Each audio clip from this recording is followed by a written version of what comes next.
Good day everyone. So for today, we will going to talk about rhythmic activities. Every individual has rhythm. It is found in all of nature and is natural to every individual. Ang rhythm, mas makikita natin siya clearly through dance, the art of movement. So without further ado, let's proceed kung ano nga ba ang rhythm and rhythms.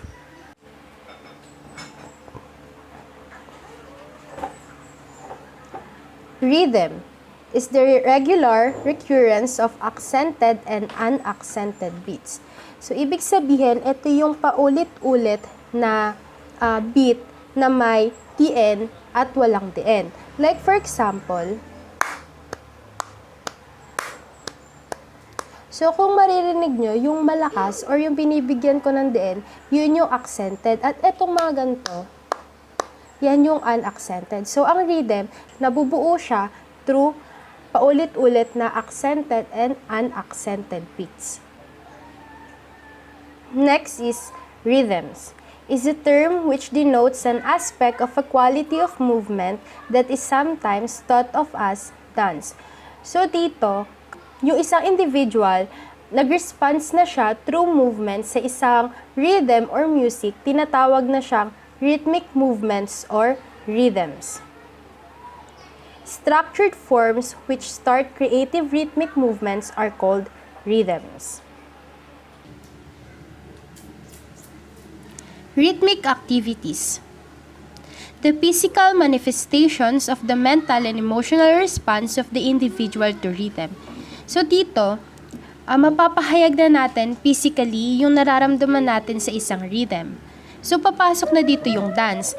Sabi ko din kanina na ang rhythm is makikita natin clearly through dance. So, before tayo mag-proceed sa dance and dancing, isi-share ko lang yung importance ng rhythmic activities. Rhythmic activities can help us to improve our physical and mental health. It also helps us to increase our physical confidence.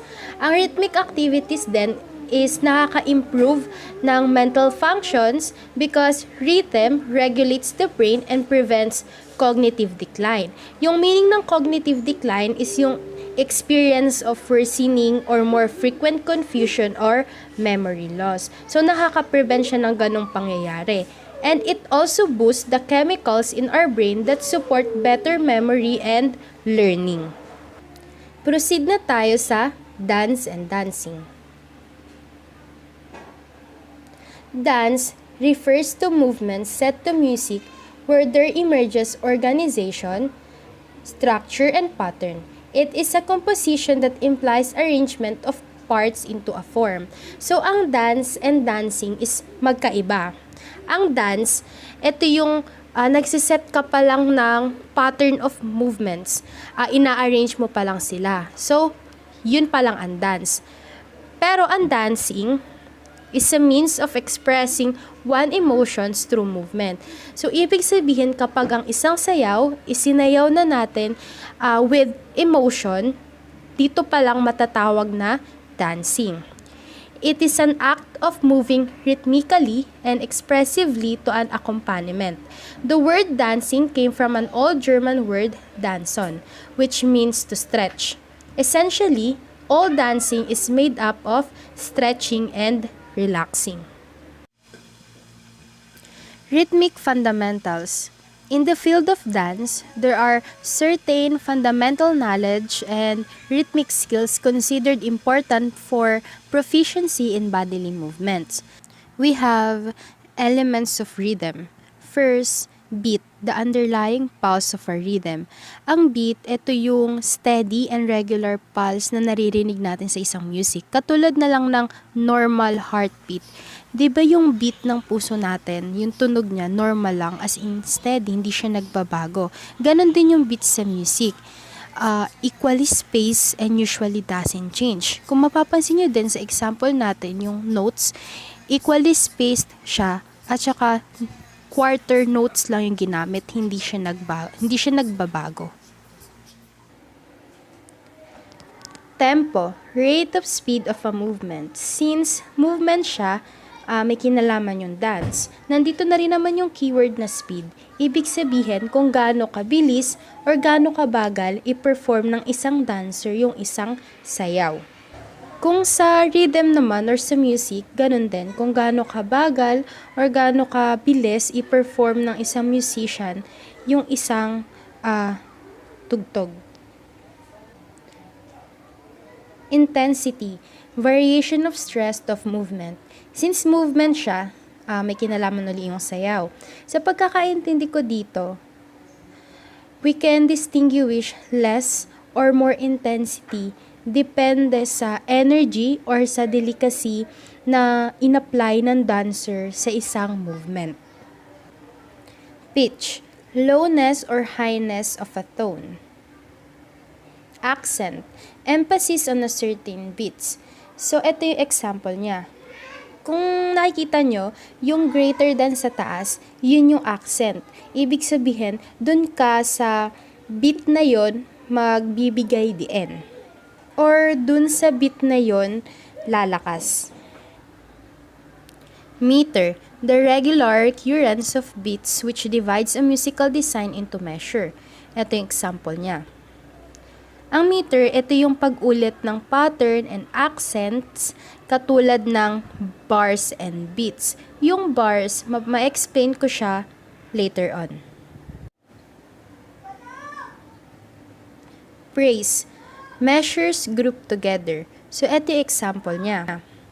Yung phrase, sa pagkakaintindi ko, ito yung nakabuo ka na ng melody sa bawat measures or nakabuo ka na ng mga notes sa isang measures. May kumpas na. Ibig sabihin, makakabuo ka na ng music. Yun yung phrase. Bar. In music, a vertical line across a staff dividing it into equal measures of time.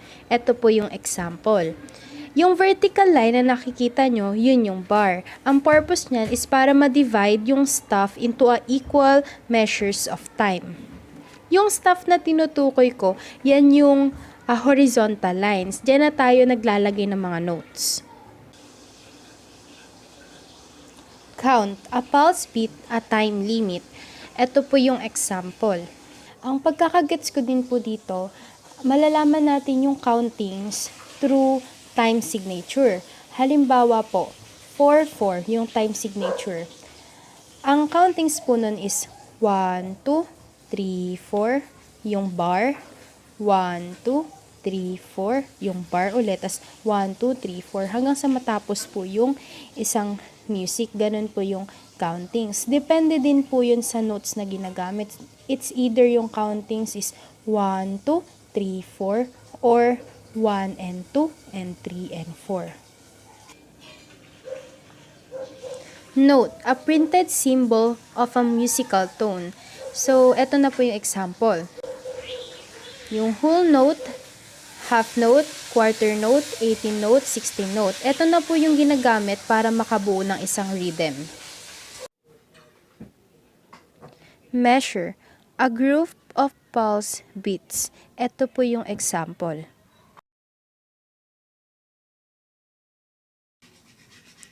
Note pattern refers to a note or set of notes with or without rest used for a certain dance step. Dito po nakabuo or naka-arrange na yung mga notes para makabuo ng isang rhythm at para na rin makatulong at makabuo ng isang dance step.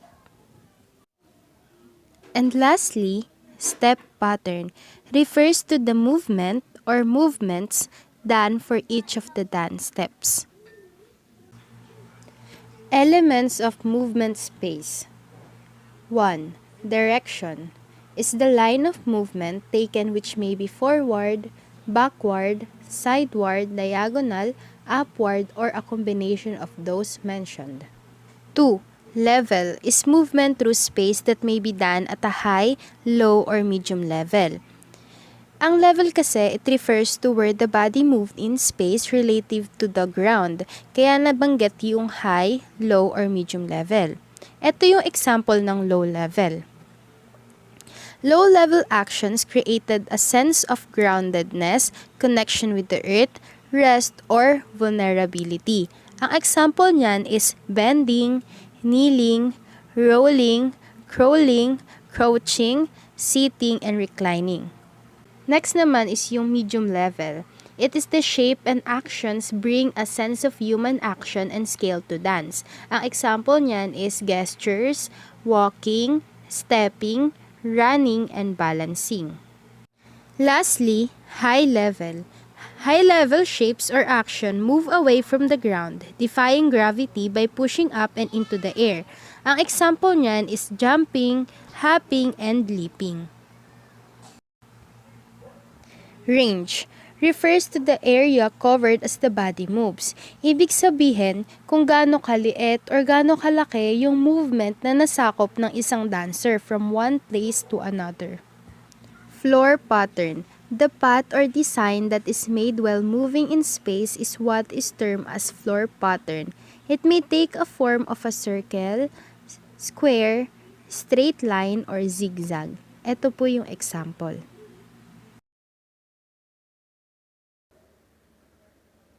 Movement qualities. Movement expression is attained through the elements of time, force, and space. Time qualities. 1. Movement which is fast.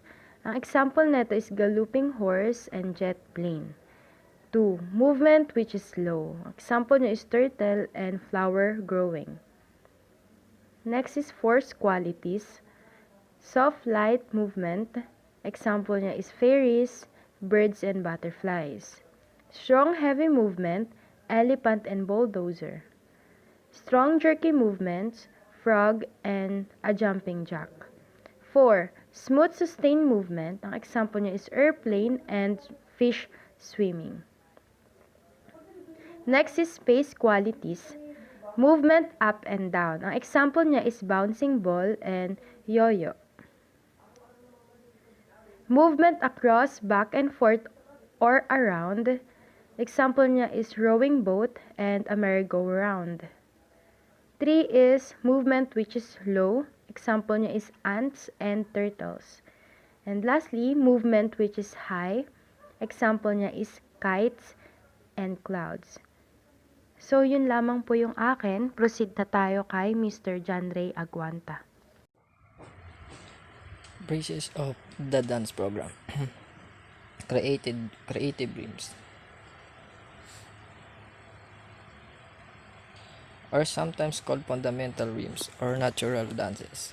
A creative rhythm is an end product of exploration and improvisation of movements as children learn to move the parts of their body and to use them as instruments of expressions.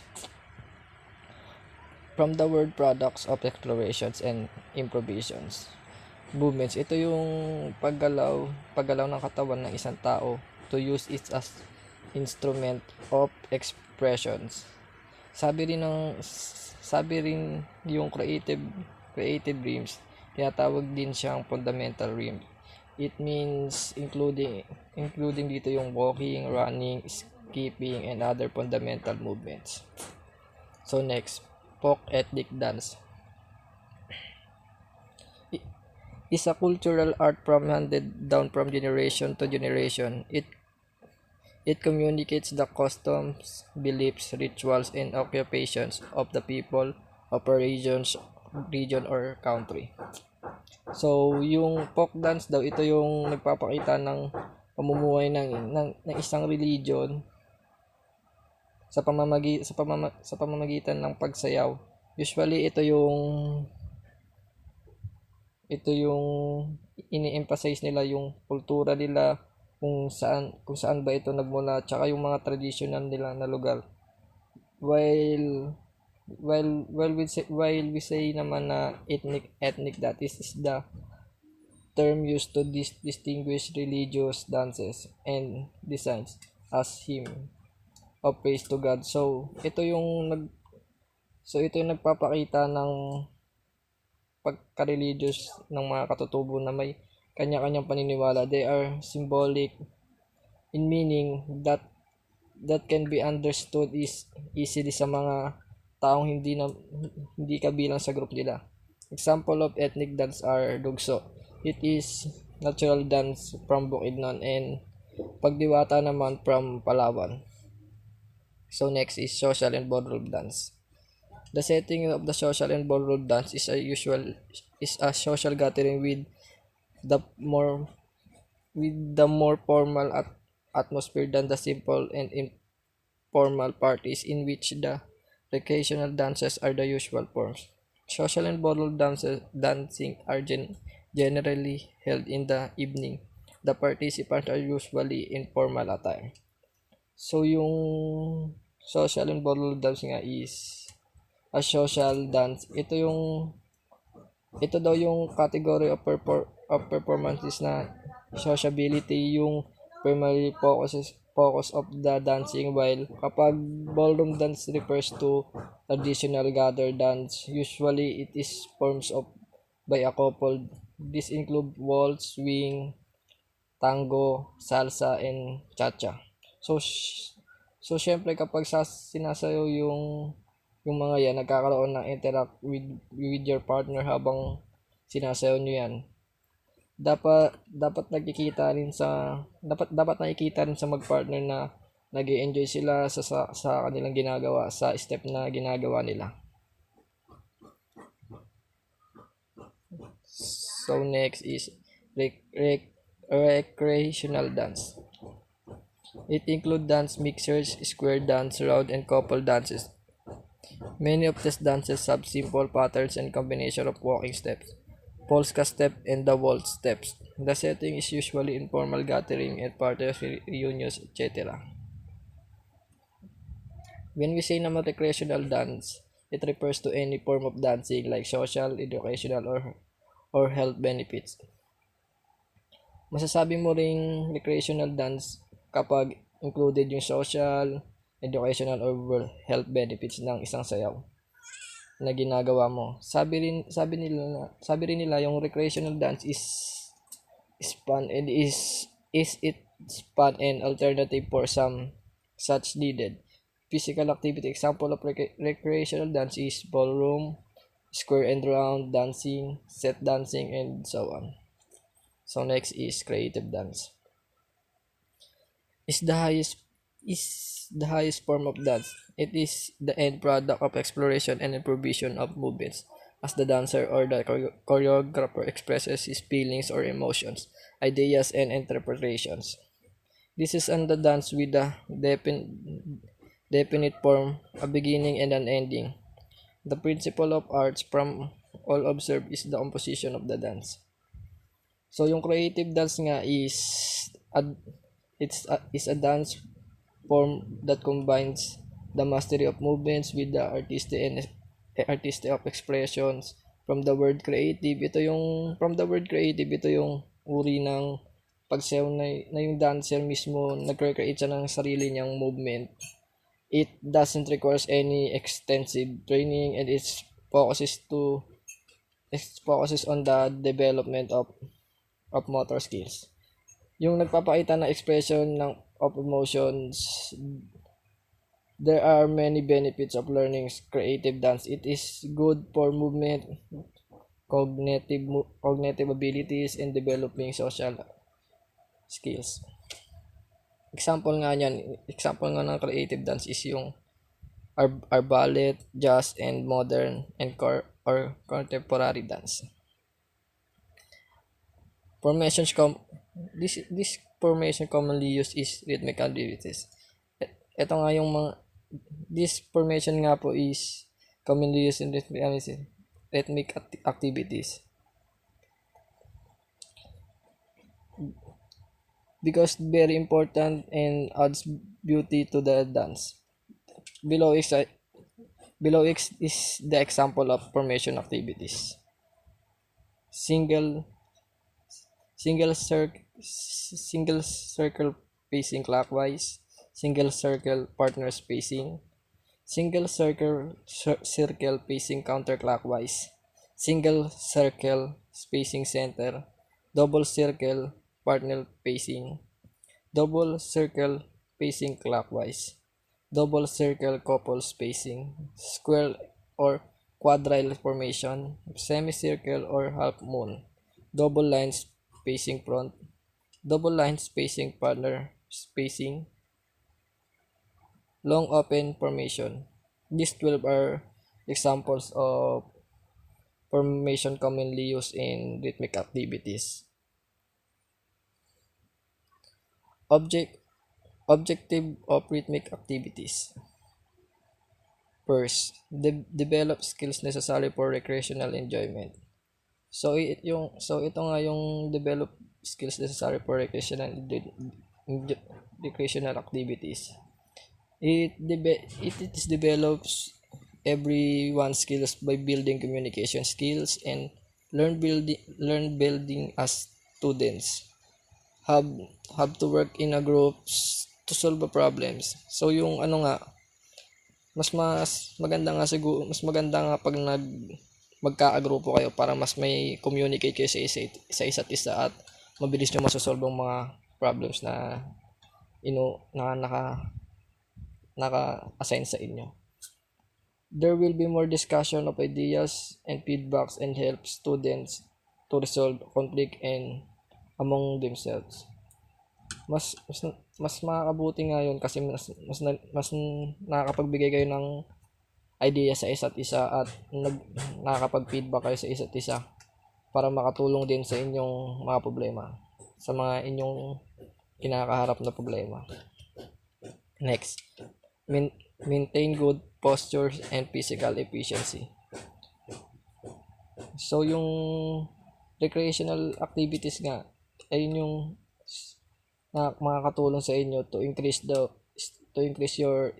our stamina and energy leaves. Tsaka nakakatulong din ito para ma-maintain yung maganda at healthy na pangangatawan.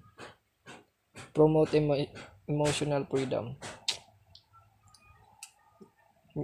Mental health ay yung isa sa magandang activities na magandang para dito sa promote emotional freedom. Kasi is essential for overall physical health. Recreational activities helps manage stress. It provides a chance to nurture oneself and provides a sense of balance and self-esteem. Nakatulong din ito para mas maging self-reliant at empathic and magkaroon ng self-disciplines. Last, develop a balanced and well-coordinated body. Isa nga rin sa magandang activities dito is yung recreational activities, especially yung mga outdoors activities. Once kasi na-improve yun, ma-maintain mo yung coordinated body mo. Also, develop mo yung ma-develop to our balance. Yun nga po. Next, fundamental dance positions. There are 5 fundamentals or basic position in dance that are commonly used, termed as first position, second position, third position, fourth position, and last fifth position of the feet and arms. First position. Yung feet nga po dapat naka-heels close together, toes apart with an angle of about 45 degrees. Ayun po, nasa picture po makikita. And sa arms naman po, both arms raised in a circle in the front of chest with the fingertips about an inch apart. Ayun po. Para pong nakataas lang po yung kamay tapos naka-form ng pa-circle.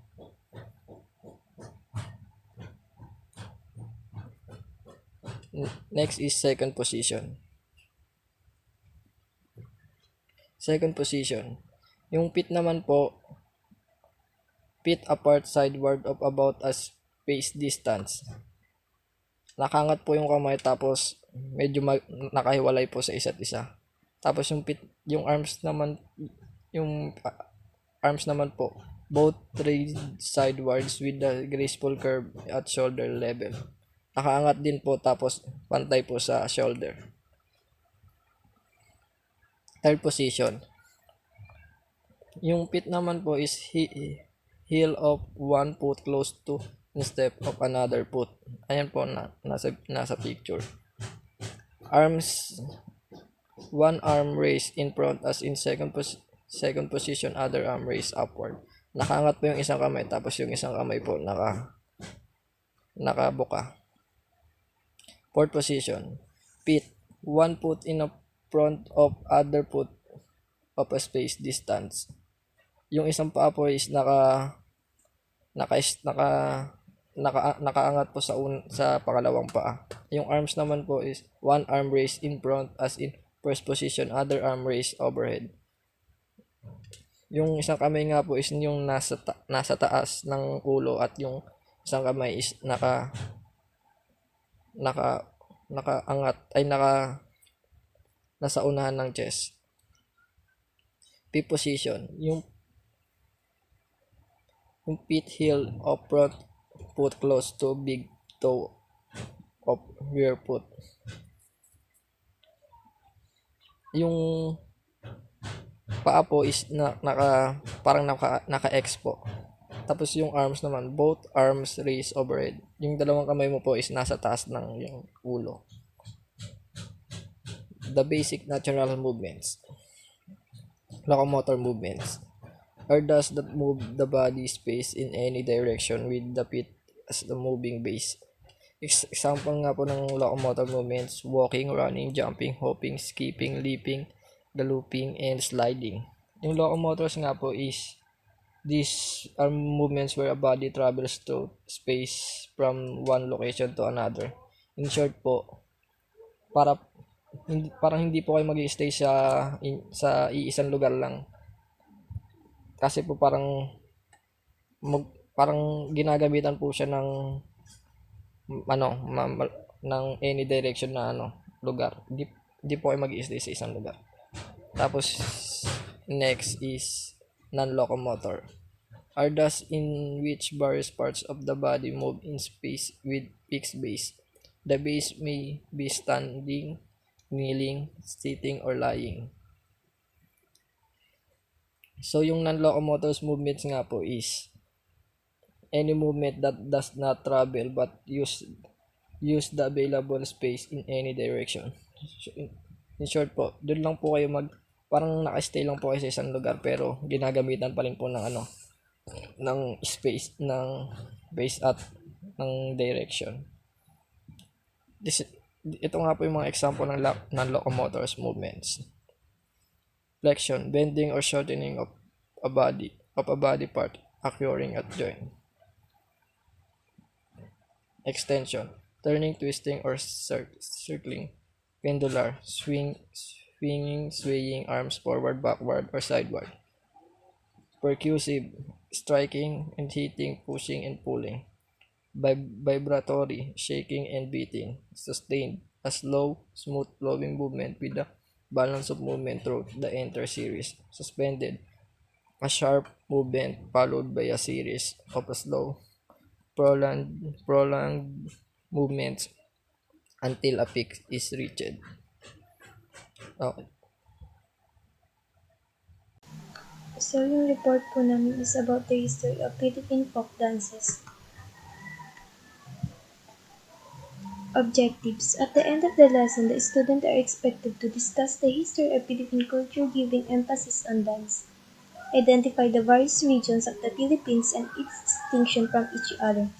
Value the importance of these historical developments in our culture, especially on dance. Philippine folk dances, one of the Philippine cultures that incorporate influences from immigrants and conquerors. Developed by Filipinos were working in the fields, celebrating feast, harvest, birth, and wedding. The form of dances represent the ritual feast, harvest, and etc.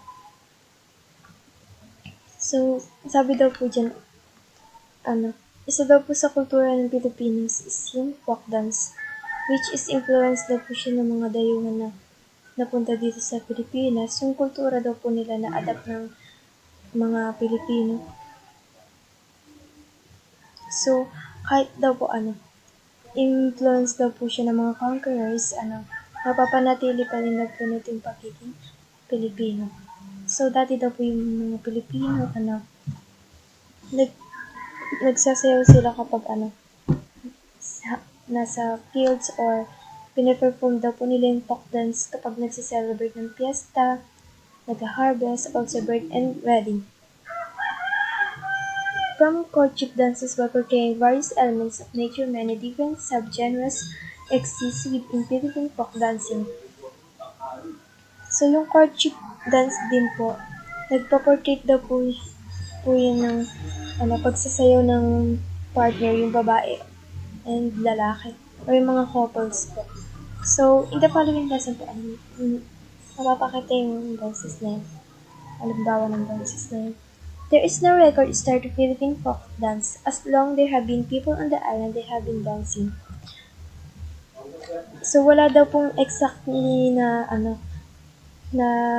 date kung kailan nagsimula yung Philippine folk dance. So, as long daw po na nagsasayaw sila kung saan distinct region sila. So, many traditional dances were designed to thank the gods for the natural and agricultural events such as rain and harvest. So, karamihan daw po yung mga folk dances sa mga different region, is about sa pasasalamat nila sa God and goddesses. Katulad po ng pagpapasalamat nila sa masaganang pag-aani, sa ulan, ganun po. Philippines has many popular folk dances which have evolved and changed as they have been passed down from generation to generation. Although a particular dance might be performed slightly differently from one region to the next, it's remained true to its root. So, yung history daw po ng folk dance, hindi daw po siya about sa isa or dalawang region lang. Yung dances na po yun ay nag-i-evolve from different region. Particularly yung dances daw po dyan is affected by their religion and culture. So, yung Philippine folk dance daw po ay pinapakita nito yung kultura and tradition ng Pilipinas. So, mostly po sa probinsya po yung may origin ng folk dance. Kasi dun po mas, napapakita nila yung, kultura and kagandahan ng kultura nila, ng tradisyon nila. Francisca Reyes Aquino is known to be mother of Philippines folk dance. She wrote several books in the folk dances and also taught people dances. So, siya po si Francisca Reyes Aquino, ang mas kilala pong mother ng Philippine folk dance. Development of Philippine folk dance. Pre-colonial period. Dances during this period were considered by some historians, anthropologists, and researchers as dance in its purest form because this particular dance form has not been refined, developed, trained, or guided by an artist. To the early Filipinos, dance was an expression of community life that animates the various ritual and ceremonies. Second period is about the Spanish colonial period. Exposed for almost 4 centuries to the influence of European dances, the Filipinos gradually assimilated the dances of the Spaniards, evolving their own simplified versions and derivations of the different forms, with each region adding its own touches. The elegance of the body and arm movement of foreign dances fascinated the Filipinos, so they adapted this. However, the sharp and fast movement of most European dances were tempered and softened by the languid grace that is characteristic of many Filipino dances. The Spaniards restricted the Filipinos' lives in terms of politics, economics, religion, and culture. This Hispanization pervaded even the musical and choreographic practices of the people. Dances took on the tempo and temper of the European forms. For example, the noted tinikling, which has had some Southeast Asian beginnings, and the itik-itik, rustic and imitative like the other dances, acquired the tempo of the jota and the polka. Aside from modifying ritual, occupational, and imitative dances, the Spaniards brought in their own dances. The most popular was the jota, later taking on numerous religional variations Another was the fandango that was restyled as pandango, a dance that was once prescribed in Spain by Rome. It rivaled the jota in popularity. A step so common in many dances is the waltz, such as that found in the Cariñosa, Sayaw Santa Isabel. The 7 dances that were introduced during the Spanish era are fandango, lanceros, rigodon, cariñosa, and churracha. And last period is about the American colonial period. In dance, America made its presence felt in the Philippines through vaudeville dancing, a term which comes from the French vox de ville, street songs, which was dancing in the variety show, which consisted many of the popular and theatrical dances from the USA, but later included Philippine folk dances and choreographies among its production number.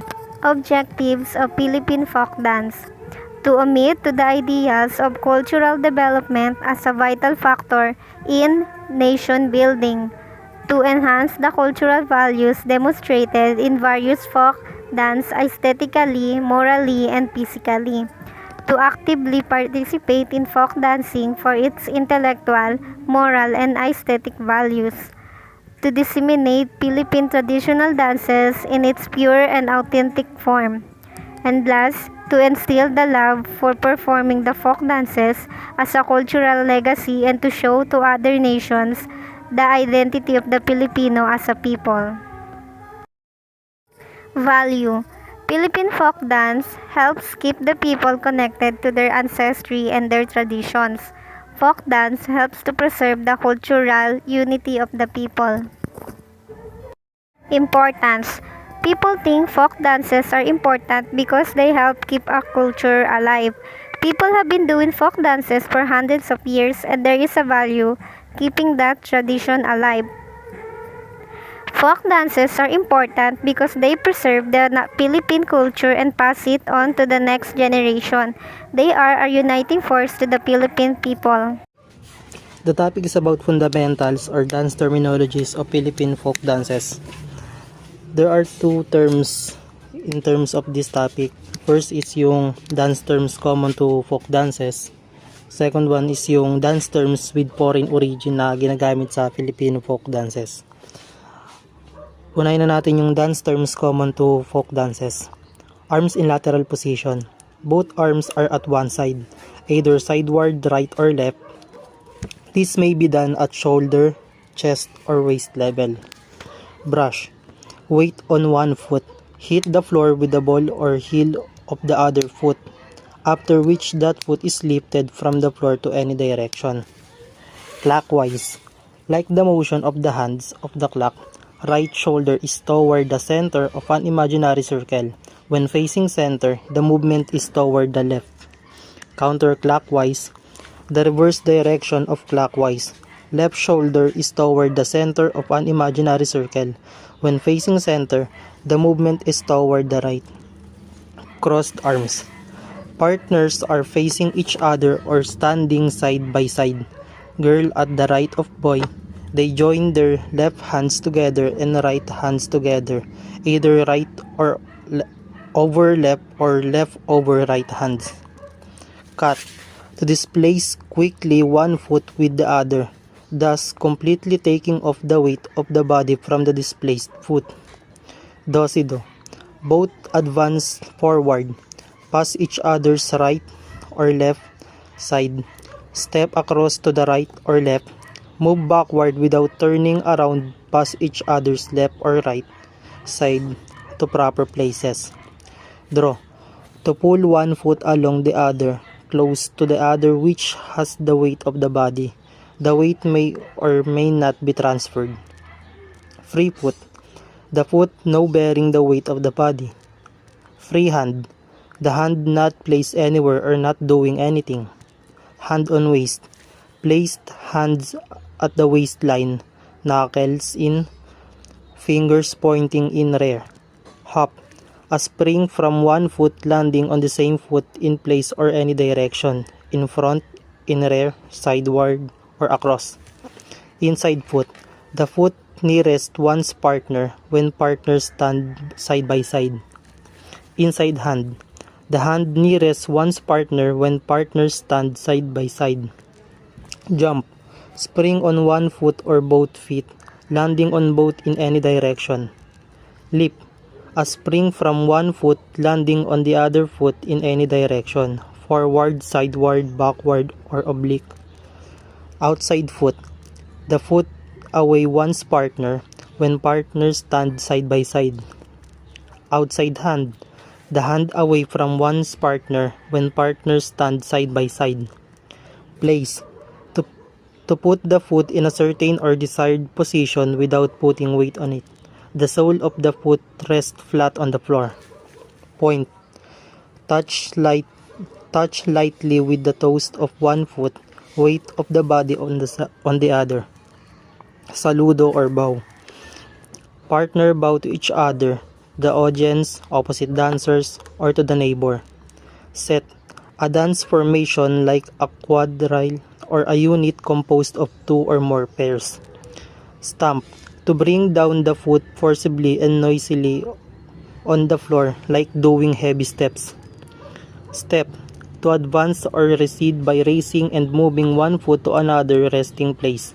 There is a complete transfer of weight from one foot to other. Tap.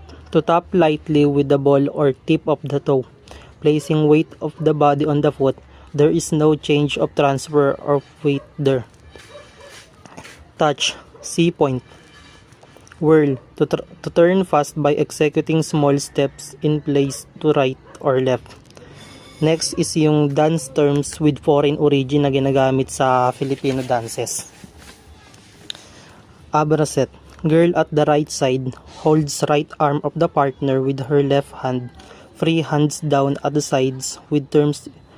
This term is of Spanish and is used in rigodon and in other dances. Bilao.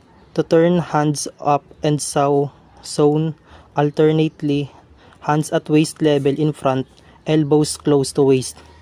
Cabeceras. When dancers are in square formation, the couples occupying the width of the hall are called cabeceras or head couples. This is of Spanish origin. Costados. When dancers are in square formation, the couples occupying the length of the hall are called costados or side pairs. This is of Spanish origin. Crossover. Two couples are opposite each other. Each couples proceed in a straight line to the opposite place. The girl pass by their left shoulders between the boy. Boys bow to each other when they meet at the middle or about 1/3 of the way, then proceed to the opposite place. Upon reaching the opposite place, partners turn about. Girls stand at partner's right side. Hapay. To flourish or offer a handkerchief, hat, or glass of wine to somebody as a sign of invitation. Hayon-hayon. To place one forearm in front and the other at the back of the waist.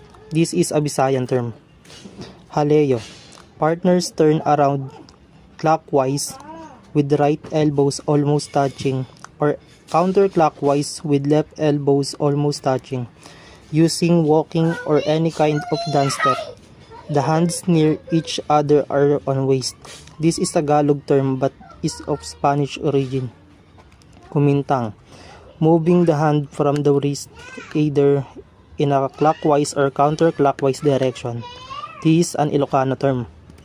Masiwak. To turn the hand from the wrist halfway clockwise, then raise and lower wrist once or twice.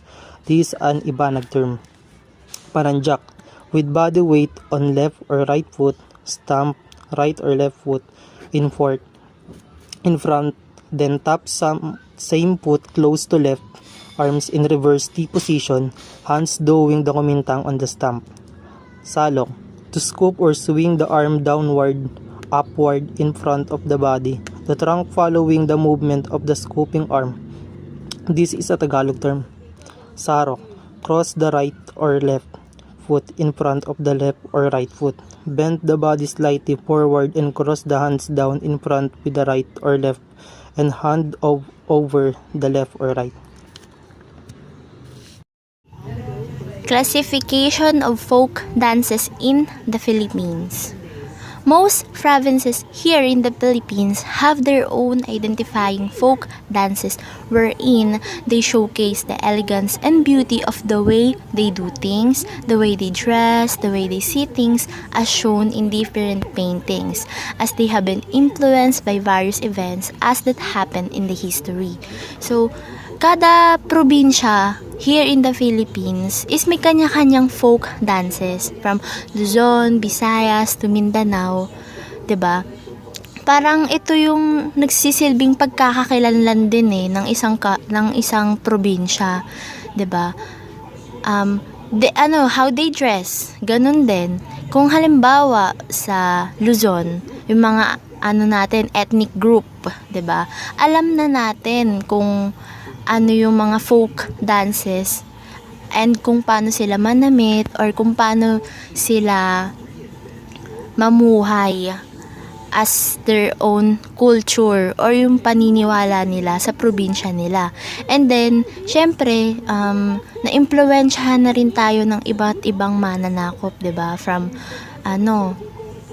our ancestors, and then sa mga Espanyol, sa mga Amerikano, sa mga Hapones, parang nagkakaroon na rin tayo ng mga culture nila galing sa bansa na pinanggalingan nila. So, namimix na rin yung mga yon, mga paniniwala natin here in the Philippines.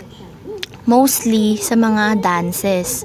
Kaya nga tayo nagkaroon ng iba't ibang types of folk dances here in the Philippines, which are Maria Clara dance, Cordillera dance, Muslim dance, rural dance, and tribal dance. So, first is Maria Clara dance. In 1521, Ferdinand Magellan came to the archipelago, signaling the start of Spanish colonization. However, the Spanish didn't get a foothold in the Philippines until 1565. 3 centuries of Spanish rule left an important in the Filipinos. Many of them were converted to Catholicism and forced to take Spanish surnames. So, yun na nga, like what I've said earlier, yung mga mananakop dito sa Pilipinas. Ito na yung nauna, which are the Espanyol or the Spanish. Ilang years din tayong sinakop ng mga Espanyol, 'di ba? 3 centuries din. So, syempre, napakalaking impact na iniwan sa atin ng mga Espanyol. So, specifically, sa dances din, 'di ba? Na-influensyahan din tayo ng mga Espanyol sa mga dances nila na naidala din dito sa Pilipinas. During this period, Western culture spread through the islands, including such Western dances as the waltz, fandango, and polka. With a little Filipino flair, they quickly become part of the culture. This new style of dance was named Maria Clara after the tragic character in Jose Rizal novels, which is Noli Me Tangere. So yun na nga, yung dance from Spain or Western dances, ito yung waltz, fandango, and polka. Parang naa-adapt na rin natin dito yun sa Pilipinas. 'Di ba? Sinasayaw na rin ng mga Filipino. But may may halong Filipino flair na sariling atin. And then parang siya, paunti-unti naging part na rin siya ng culture natin. So, sinasayaw na rin siya, ina-adapt na rin siya ng mga Filipino. So, yun na, yung new style of dances na yun is tinawag siya na Maria Clara. Galing sa character na ginawa na novel ni Jose Rizal, yung which is Noli Me Tangere. Diba? Familiar naman lahat dun. So, marami pang under ng Maria Clara dances. Pero kumuha na lang din ako ng dalawa na pinaka-common na sinasayaw ng mga Pilipino. So, first is La Jota Moncadena. La Jota Moncadena was adapted from an old Spanish dance. It is a combination of Spanish and Ilocano dance set to Spanish music and castanets. A more solemn version of the dance is sometimes used to accompany a funeral procession, but it was also performed at the festival. So yung La Jota Moncadena, galing siya sa Spain, of course. And then here in the Philippines, hinaluan na rin siya na combination na siya ng Spanish and Ilocano dance. Then syempre, pang Spanish yung music with castanets. Castanets, alam niyo ba yung yung bamboo? Alam ko elementary pa lang sinasayaw na to 'di ba? Pag may mga field demo, ganun. Syempre partner kay babae, lalaki, 'di ba? Then merong castanets yung lalaki na hawak. Parang sa isa mga daliri, isa sa thumb, isa sa apat na daliri. Tapos aanuhin mo siya, gaganunin mo siya. Para patutunugin mo siya, pag kaklapin mo siya, clap, para sasabayan mo dun sa tone ng music. So, yung La Jota Moncadena is dati, pinoperform siya sa mga funeral procession. Siyempre, solemn yung tugtog na ito, 'di ba? Kasi yung beat din, depende rin kasi yun sa beat ng castanets and ng music. But, as of today, siyempre, nag-aano na yung advance na. Parang nai-adapt na rin sa lively na music, yung La Jota Moncadena. So, pwede na rin siyang ma-perform sa mga festival. So, syempre, mas enjoyable and lively pakinggan. Pag na ito, tapos may papanoorin nating video, example ng dance ng La Jota Moncadena.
Second naman is yung Carinyosa. So, familiar naman tayo lahat sa Carinyosa, 'di ba?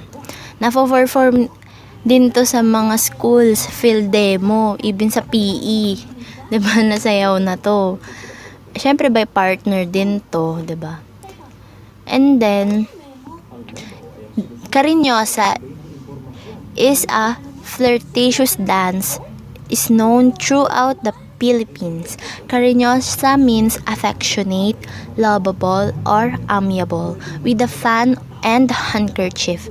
The dancer go through hide-and-seek movements and other flirting acts, expressing tender feelings from one another. There are many versions of this dance, but the hide-and-seek movements are common in all.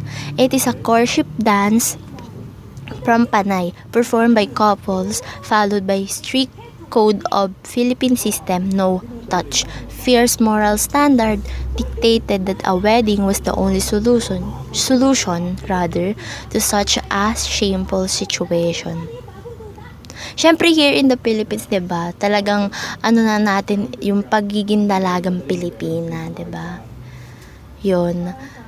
So yung Carinyosa, meron siyang fan and handkerchief. Sa girls naman yung fan And then sa boys naman yung handkerchief. 'Di ba? Sa yung mga movements din dito sa Carinyosa is yung girls is nagtatago sila sa loob ng pamaypay, which yung trademark na talaga ng pagiging dalagang Pilipina, to hide your face.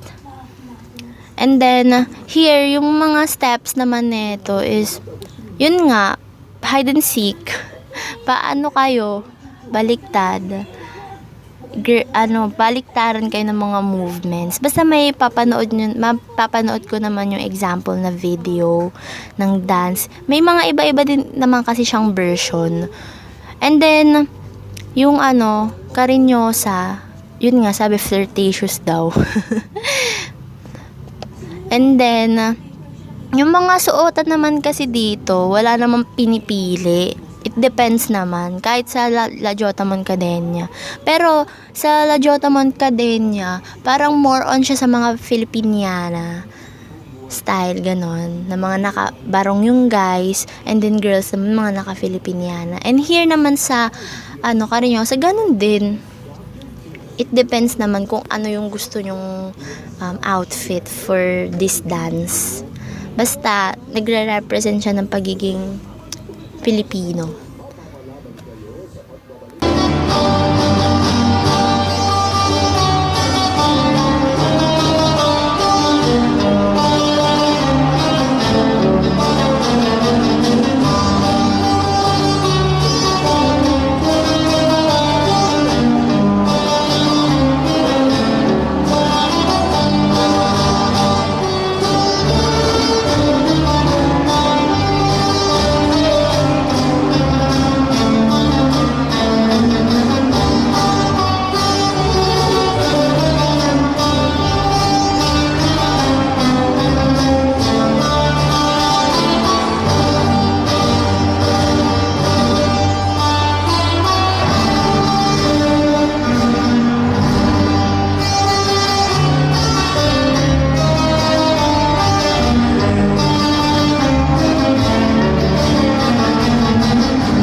The second type of dance is Cordillera dance. Cordillera, a given name by the Spanish conquistador when they first saw the mountain ranges, meaning knotted rope.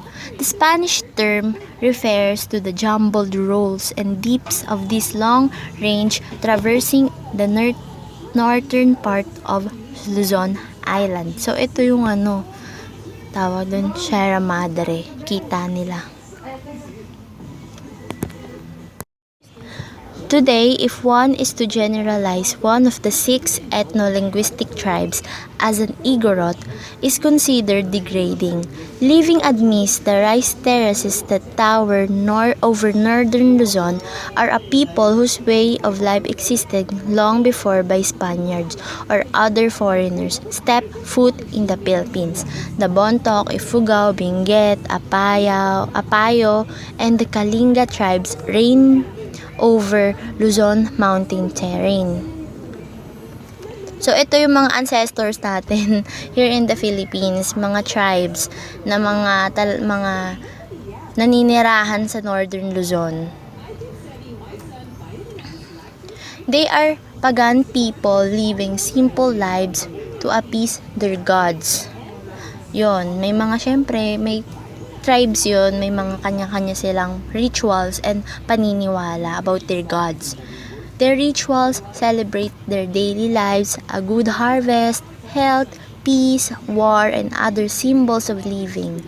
Such traditions have survived the changing scope of the Philippines, and the tribes continue to maintain their cultures that are a part of the colorful cultural fabric known as Philippine culture. Of course, ito talaga dapat yung mas inaano natin, mas minemaintain na culture here in the Philippines. Yung mga tribes natin, mga indigenous people natin, kailangan talaga natin silang pahalagahan and ma-maintain talaga yun. Thankful pa rin tayo kasi as of now, 'di ba? Nandun pa rin sila, namumuhay ng mapayapa and masaya. Even medyo ang Philippines ngayon, alam natin 'yan, ang 15 billion nasaan na. Siyempre, yung mga natin, mga tribes or mga indigenous peoples natin, meron silang may mga sarili silang dances na pino-perform in every occasion na meron sa kanila. So first is banga. As in banga. Banga literally means pots. The banga or pot dance is a contemporary performance of Kalinga of the Mountain Province in the Philippines. This dance illustrates the liquid grace of a tribe otherwise known as fierce warriors. Heavy earthen pots, as many as 7 or 8 at a time, are balanced on the heads of maidens, and stamina and strength as they go about their daily task of fetching water and balancing the banga.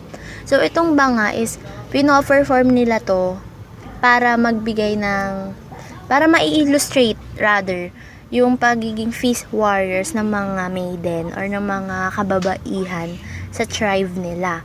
Kasi, sila, parang nagfe-fetch pa sila ng water gamit yung banga.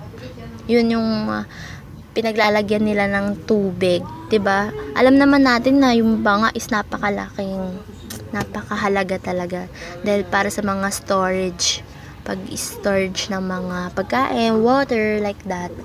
So, yung pagsayaw naman neto is 'di ba, yung may mga nakapatong na pots or banga sa ulo ng mga girls, and then ibabalance nila, and then they dance carefully. Kaya syempre gamit yung strength nila, talagang ibabalance nila yan para ma-perform yung dance.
The next one is Bendayan.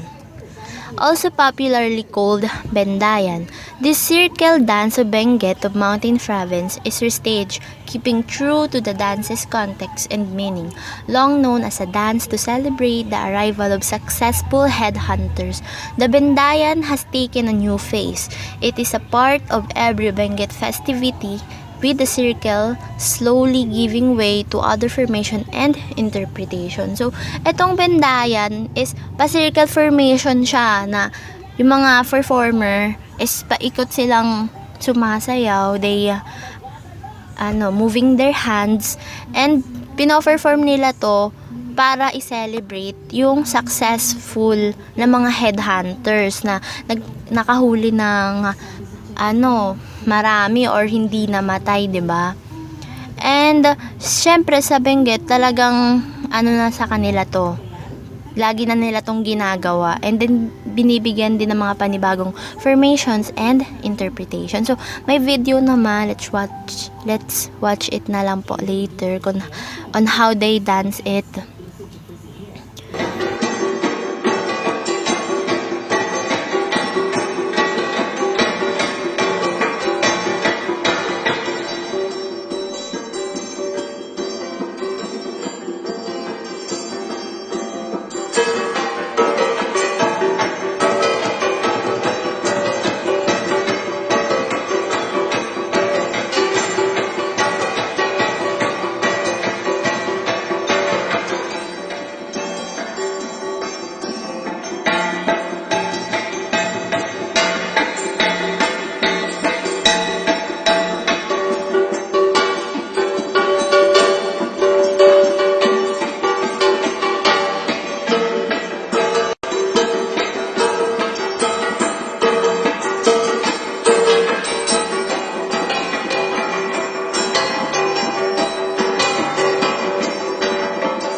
Naman po is Man-Manok. Ayan, Man-Manok. The three Bagobo tribe roosters compete against each other for the attention of Lady Lion. They use blankets depicting colorful plums to attract her. Itong naman, Man-Manok is, siya, tatlong mga lalaki ang magpo-perform na may isang babae. Parang yun yung babae, yun yung si Lady Lion. And yung tatlong lalaki is sila yung roosters. Na parang, sila, sumasayaw sila, they dance. Habang may hawak na blankets to caught the attention of the Lady Lion, 'di ba? Parang, ang kulit lang. Pero, mapapanood naman natin mamaya kung paano siya.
Then, the next naman is ragsaksakan. So, yung ragsaksakan, para din siyang banga. Pero here, sa ragsaksakan is, ginagamit nila mga basket.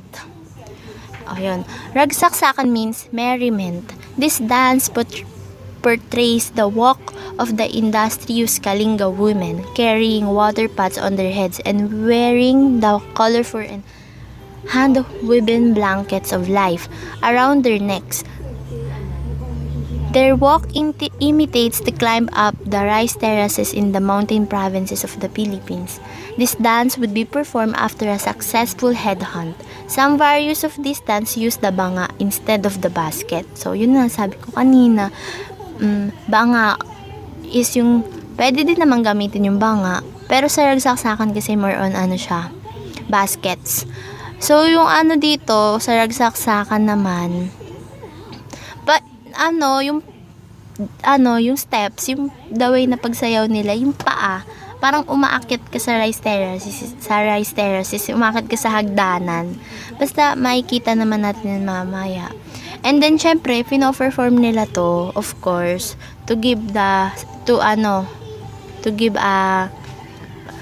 para i-celebrate yung successful ng mga headhunt, and of course, para ipakita yung mga industries o yung gawa ng mga Kalinga women is yung mga baskets, diba? Like that. Ganon.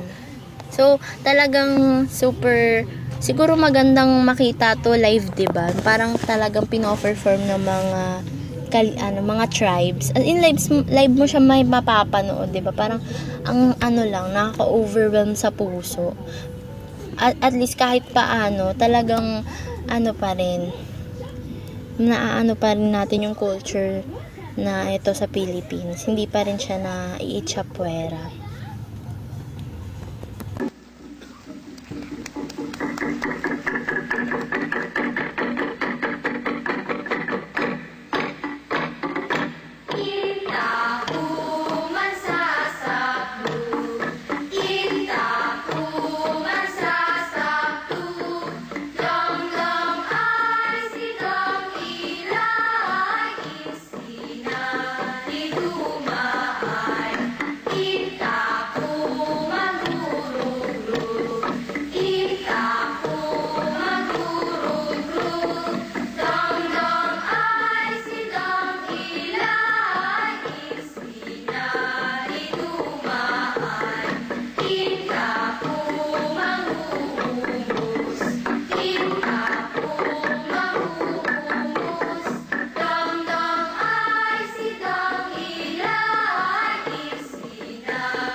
Good afternoon po.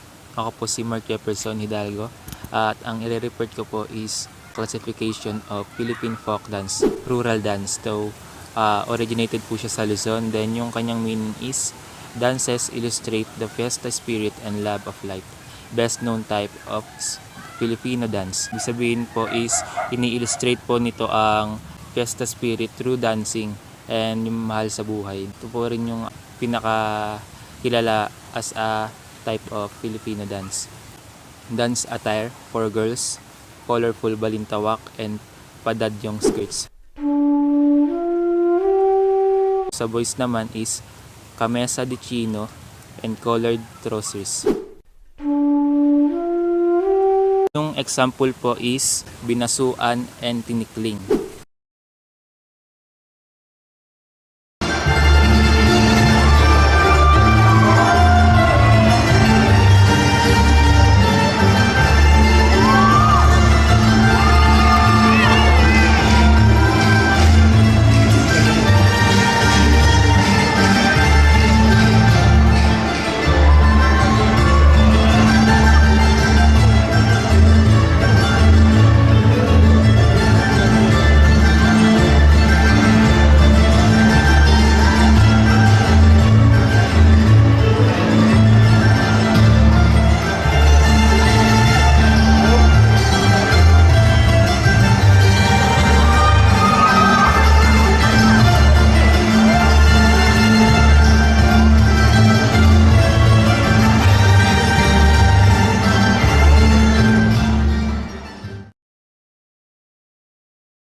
Another classification of rural dance is originated from Northern Luzon naman.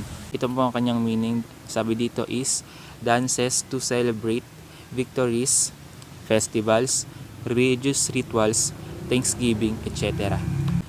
Ito daw yung dance na sinasayaw para i-celebrate yung victories, festivals, religious rituals, yung mga nakikita natin minsan napapanood natin na folk dance, and yung kanilang sineselebrate is about religious. Nakikita naman natin yan minsan sa TV rin, pinapakita rin sa iba't ibang sites sa social media. Thanksgiving, so sinasayaw din po ito sa pasasalamat din, sineselebrate at iba pa. Gumagamit sila dito ng musical instruments like nose flute, bamboo guitar, drums, gongs, and wooden sticks. So ano nga ba ang pinagkaiba ng rural dance originated from Luzon and rural dance originated from Northern Luzon? Northern Luzon, sila yung gumagawa ng sarili nilang music, sila rin yung sumasayaw through the music na ginagawa nila. Sabi naman sa originated from Luzon is hindi sila gumagamit ng mga musical instrument. So yung example po nito is uya-uy. Emphasizes one and status. Movements like a bird's flight and scratching of the ground connotes the oneness of the child to the earth.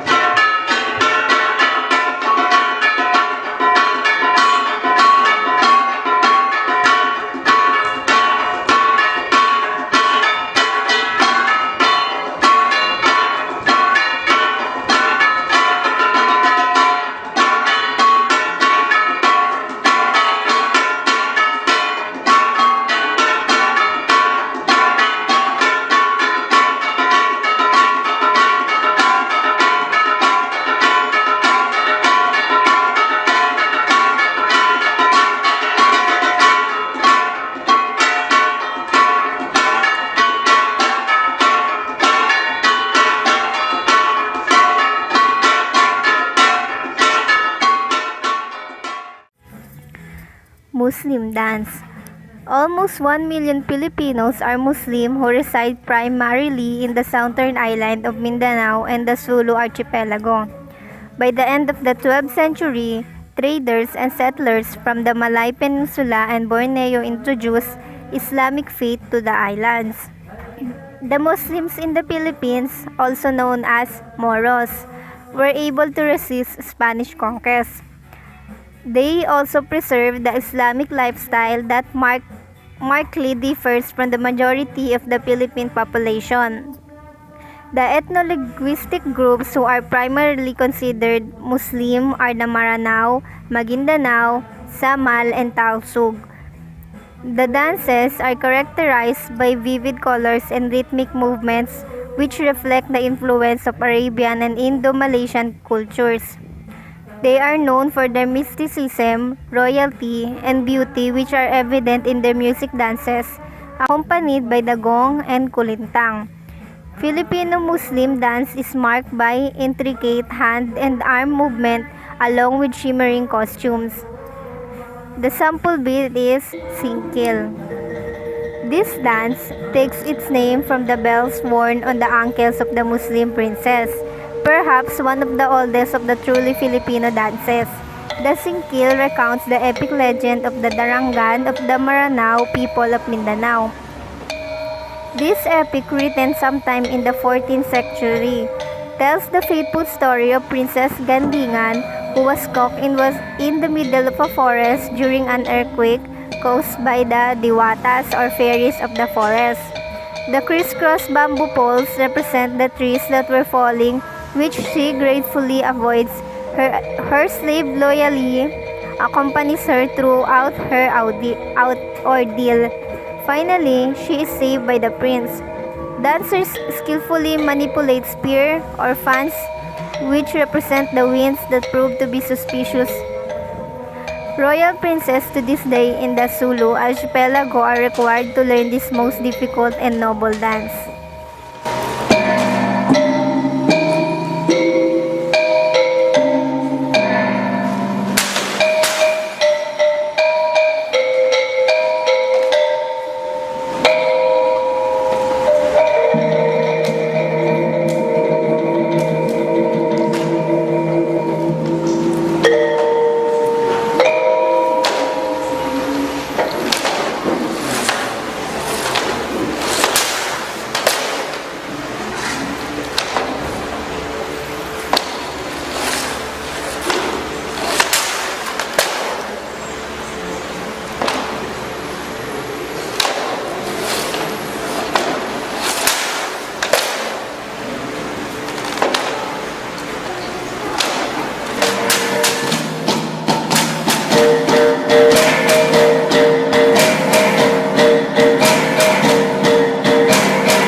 Tribal dance. Tribes such as the Tibuli, Bilaan, Manobo, Bagobo, and other groups inhabit the west region of Mindanao. Like their northern Luzon counterparts, these groups honor pagan gods for the fruits and trials of daily life. What distinguishes them from other tribes in the Philippines is their intricate craftsmanship in metal, clothing, and jewelry. These tribes pride themselves in their concepts of beauty and are known for creating colorful sets of jewelry and clothing out of dyed pineapple and banana fibers, which are showcased in their traditional dances. Tribal dances performed essential for the gods, ceremonial and ritual type of dances. One of the examples of tribal dance is Pagdiwata. The Tagbanwas of Palawan performed this dance to show gratitude for a god harvest and to implore continued protection and favor from the deities. And this is the sample vid.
different types of folk dances in the Philippines.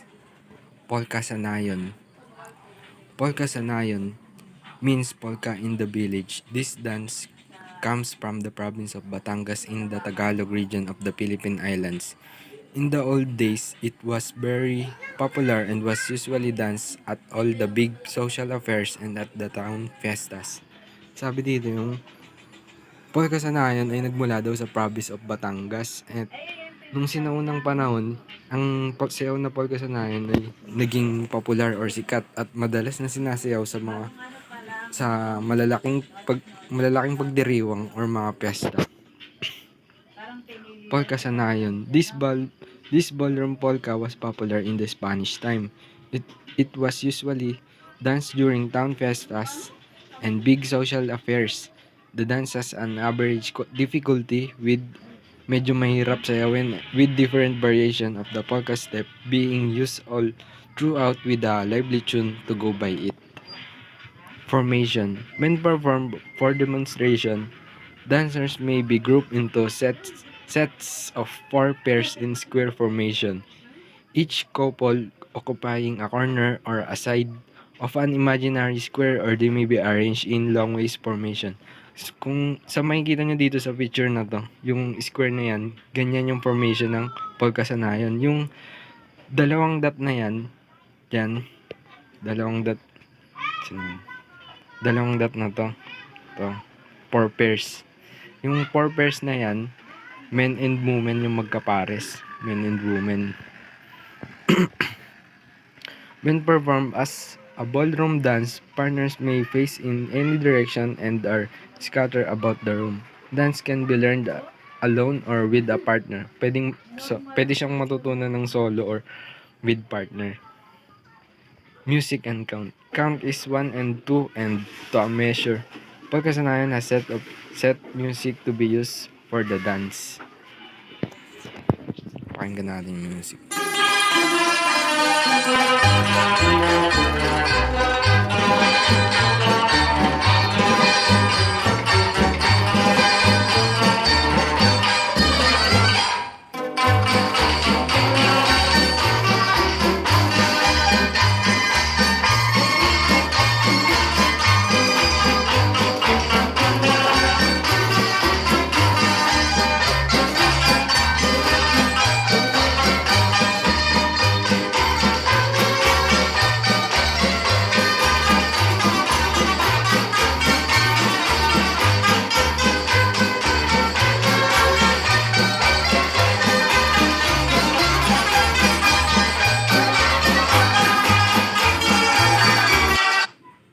Yung costume naman ay sa women, Maria Clara or Balintawak style. Ito. Sa men naman, Barang Tagalog and black, white, red trousers. Yan.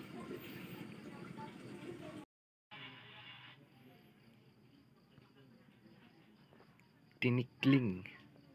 Tinikling is a traditional folk dance which originates from the Spanish colonial era. The dance imitates the movement of the tickling birds as they dodge bamboo traps set by rice farmers. Sabi dito, yung dance movement daw ng tinikling ay nagmula sa tickling birds.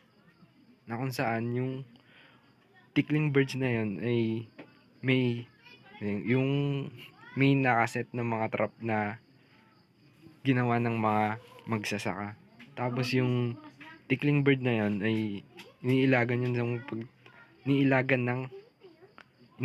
trap na yun na sinet ng magsasaka na tumatalon-talon yung ibon na yun para hindi mahuli ng trap.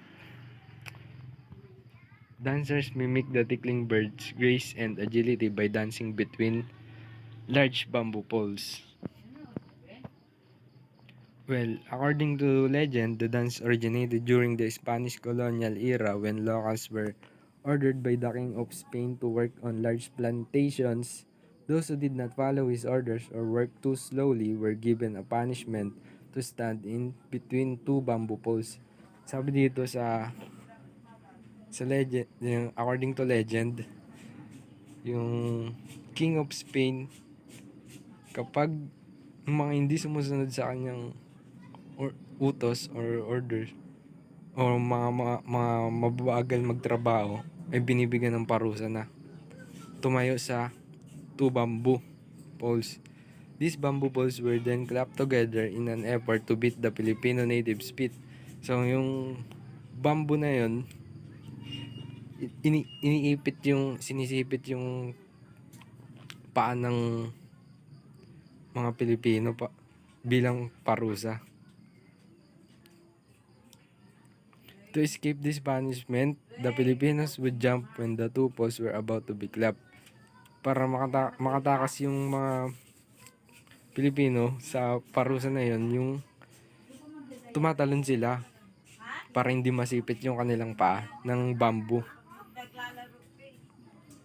This practice of jumping between the poles eventually transformed from a challenge into an artistic dance. Tapos doon na nagsimula na maging yung parusa na yun, yung according sa legend na yun, ay naging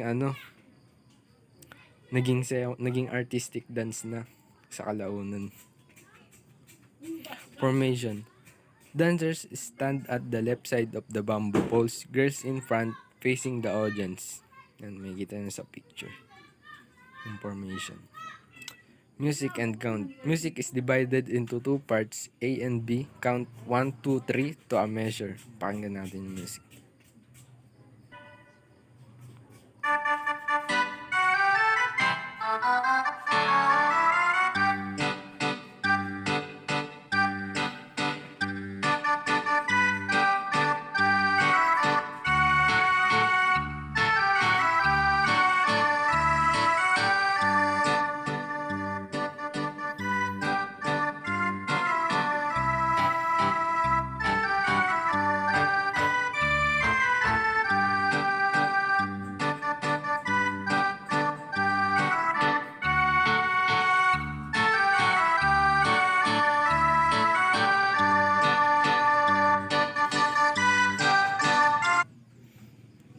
Costume. Girls wear balintawak or patadyong. Ito yung sa babae. Boys wear barong Tagalog and long red trousers with one leg rolled up. Ito naman yung sa lalaki na costume. They dance barefoot. Nakapaa sila pag sumasayaw sa tinikling.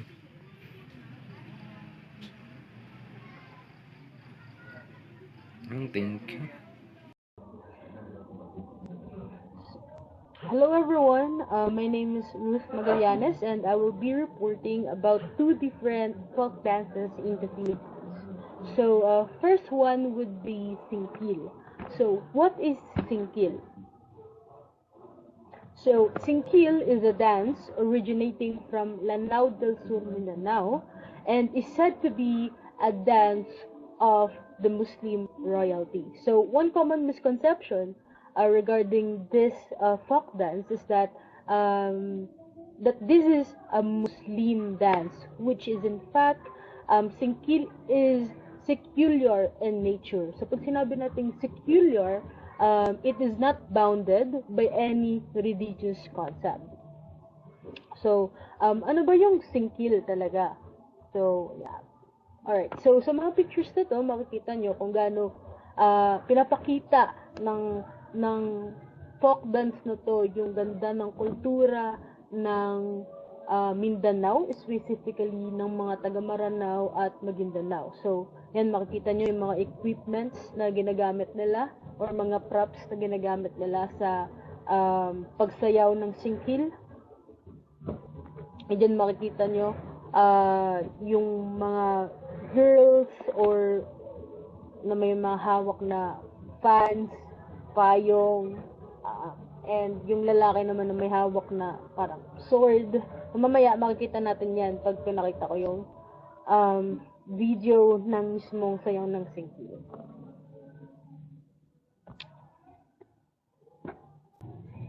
So, ano ba talaga yung pinakang kwento ng sayaw na Singkil? So, sinasabi na the Singkil originated, again, from the Maranao people who inhabit the shores of Lake Lanao. It is derived from a story in the Darangen. The Maranao interpretation of the ancient Indian epic the Ramayana. So the name of the dance itself means to entangle the feet with disturbing objects such as vines or anything in your path. Yun. So legend has it that Singkil originated from the day of the Diwatas, some from or of nymph or fairy. So Diwatas are like nymphs or fairies. Played a joke on Princess Gandingan as she was taking a walk in the woods. The Diwatas caused an earthquake that made the trees tremble and the rocks to roll and knock against each other. So Princess Gandingan skipped nimbly from place to place and no tree or rock ever touched her tiny feet. So yan, katulad lang ng ibang mga folk dances na may pinanggagalingan yung mga movements, same lang yun with Singkil. And from Singkil, it came from an Indian epic which is the Ramayana. Okay, so formation. The bamboo poles are arranged in cross formation. So you can see that here. Poles on areas 1, 3, 5 are on top of poles on areas 4, 5, 2. The ends of the under poles rest on the boards. The 4 boys and girls who clap the bamboos are seated on the floor holding the ends of 2 bamboo poles. Yan. So, yan. Ito na yun mismo. Yung nakikita nyo sa picture na to. And ito yung typical formation ng Singkil. So, boy stands at the left side of bamboo on area C and girl stands or left side of bamboo on area A. Dancers face each other. Okay, so music and count. Music. No musical accompaniment is necessary. So, mamaya, again, sa video, makikita nyo kung bakit sinabi na no musical accompaniment is necessary. The clapping of bamboo poles furnishes the rhythm. It is in 4/4 time. Tapos yung count niya, 1, 2, 3, and then a silent 4. Or 1 and 2 and 3 and silent 4 and or 1, 2, 3, 4 to a measure. So, pakinggan natin.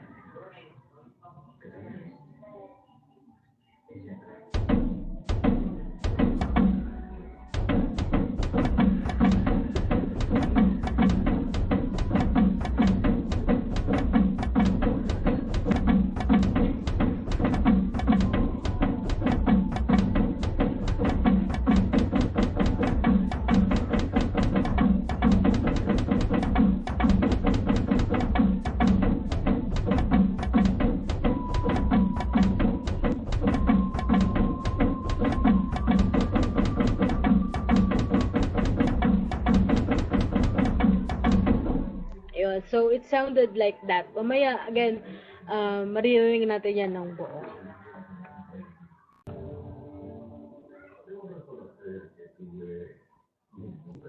Okay, so, equipment.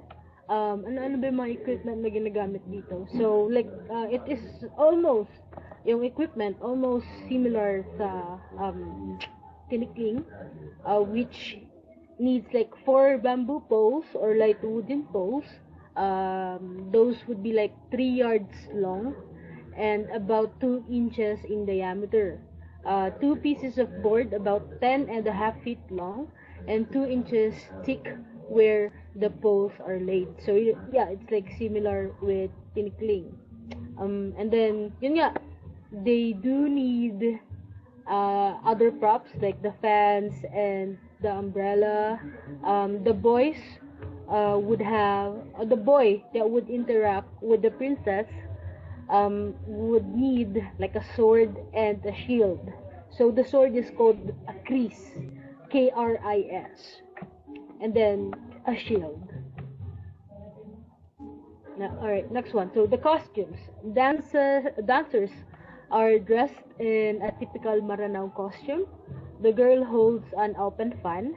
in each hand, and the boy holds a brightly colored piece of cloth or handkerchief in each hand by a corner that he can easily wave it or snap it back and forth. So, yun, makikita nyo yun dito. Ito, di ba sobrang kulay talaga? Yan, ito may hawak na fan, and the dress are so very colorful, and the other one would be, the guy would have hold a sword, or again the kris, and then a shield.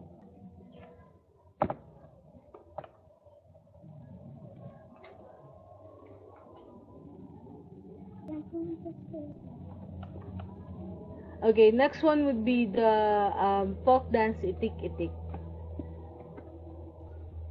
Okay, so itik-itik, this dance originated from a dance called Sibay, which was performed to the tune of Dehado. The present form got its name in the following manner.